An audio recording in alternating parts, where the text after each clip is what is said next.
Hello Leo, Sun, Moon, Rising, and Venus Signs. Kamusta kayo? Sana po'y nasa mabuti kayong kalagayan. Welcome back po sa Star Tarot. At kung bago kayo rito, welcome din po kayo. Please subscribe, like, share my videos, and leave me a comment kung naka-resonate po kayo. So, first card ni Leo, we have Stay Optimistic. Sabi dito, positive thinking and faith will bring romance into your life. Okay? So, just project positivity, positive thinking.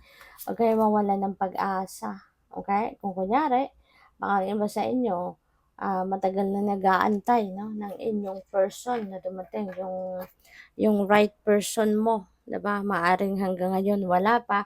Kaya, huwag kayong mawala ng pag-asa. Stay positive kasi you never know what's in store for you. Diba? You never know kung ano or kung sino ang ipapadala sa iyo ng Divine Universe. Kung mayroong ipapadala sa iyo, hindi ba?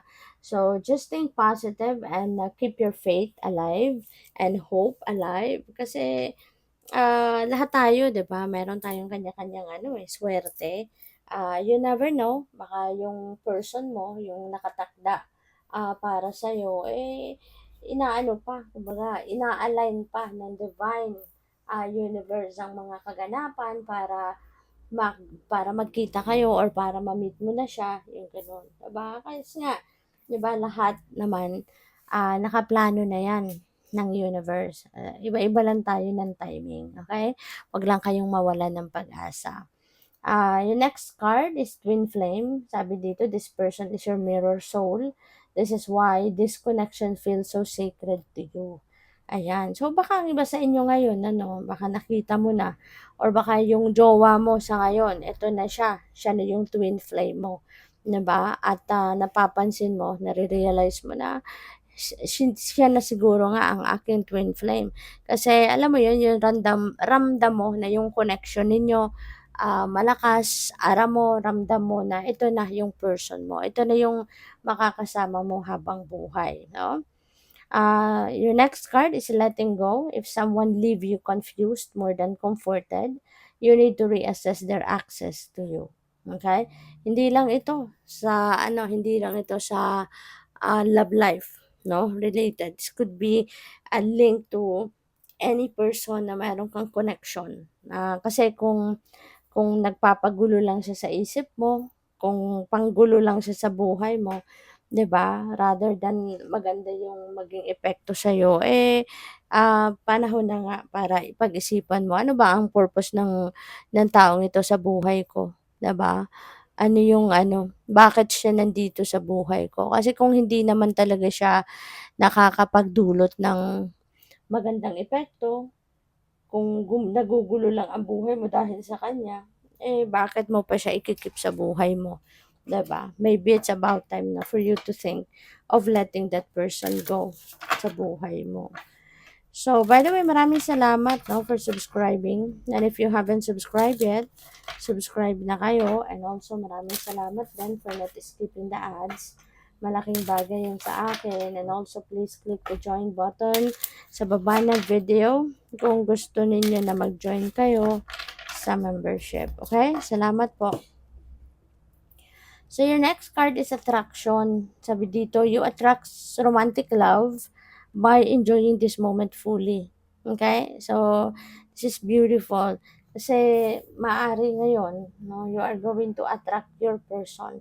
Baka kung single ka pa ngayon, maa-attract mo na towards you, mahahatak mo na towards you yung person, no, na para sa'yo. Maaring ito na yung twin flame, yung soulmate mo, or yung eternal love mo. So, ito na. 'Di ba? Kaya huwag kayong mawalan ng pag-asa. Don't think negatively. Kaya always think positive and stay optimistic. Tulad nito, 'di ba? You are going to attract now, 'di ba? Yung romantic person ninyo. So, what else? Kapag pwede, no, na ang iba sa inyo na wala pang love life, baka ito na yung tamang panahon para kayo ay magka-love life na. So, may encounter mo na yung twin flame mo or yung soulmate mo. So, we have trust. The situation is calling you to have faith. Ayan. So, baka kasi nga, ang iba sa inyo nawawala na ng pag-asa. Baka ang iba sa inyo parang napapagod na kakaantay sa Mr. or sa inyong Miss Right or napapagod na sa kakantay ng panahon na magkakaroon naman kayo ng love life, 'no? Kaya yun, sabi dito, this situation is calling you, to have faith. Magtiwala ka lang sa plano ng divine universe, okay? Kasi dadalhin at dadalhin niya sa'yo ang taong nakatakda sa iyo, pero hindi sa timing na gusto mo, 'di ba? At kasi lahat naman, nangyayari sa buhay natin is according to the divine order and timing, hindi ba? So we have give your relationship a chance, work on your partnership para na mas maging matatag, mas maging matibay, mas maging malalim ang inyong samahan, ang inyong pagmamahalan, um, ang inyong tawag dito, yung harmony between the two of you, 'di ba? Para mas lalo pang lumalim. Kaya you need to work on your relationship, you need to work on your partnership. Kasi hindi naman 'di ba yung relationship, that is a two-way street. Hindi po puwedeng ikaw lang ang mag-e-effort, hindi rin lang puwede na yung person mo lang yung mag-e-effort. It should be the two of you, okay? You really need to work on your relationship, both of you. So, tingnan natin kung ano pa ang ganap.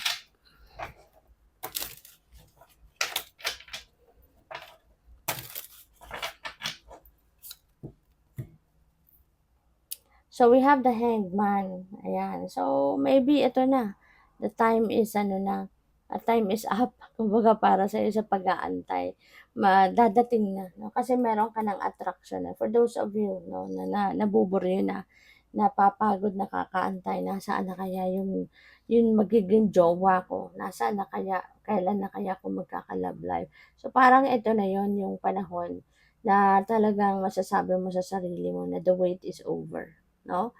Kasi pupuwede nga na ma-meet mo na, one of these days siguro 'no, within the month of August baka makilala mo na yung nakatakda para sa'yo. So, we have the 5 of Wands, ayan. So, pupuwede 'no, na conflict ito sa loob, you know. Baka ang iba sa inyo conflicted.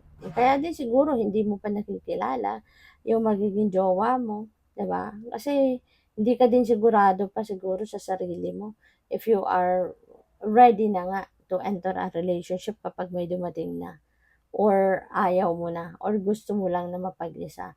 So, maaaring sa loob mo din hindi hindi ka sigurado, eh. So, kailangan siguraduhin mo muna ano ba talaga, 'di ba? Are you ready to enter a relationship kapag dumating na yung Mr. Right mo or yung Miss Right mo? 'Di ba? Gusto mo nga ba na magkaroon ng relationship or masaya ka na na mag-isa ka? So, you need to figure out, 'di ba?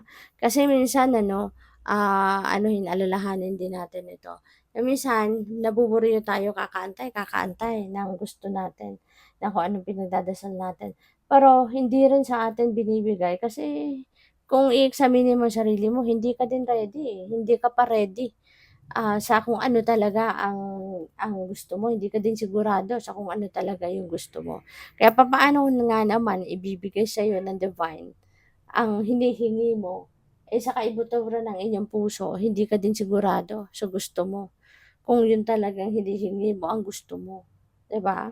Kaya puwedeng may gano'n kayong sitwasyon sa ngayon, eh, 'no, iba sa inyo, conflicted.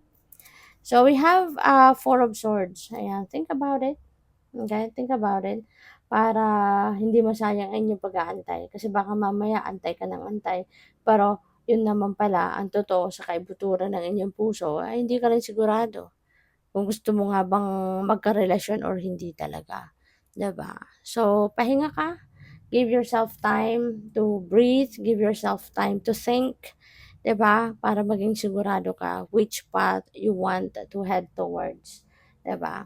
So, good luck. Thank you for watching. Love and light. Namaste.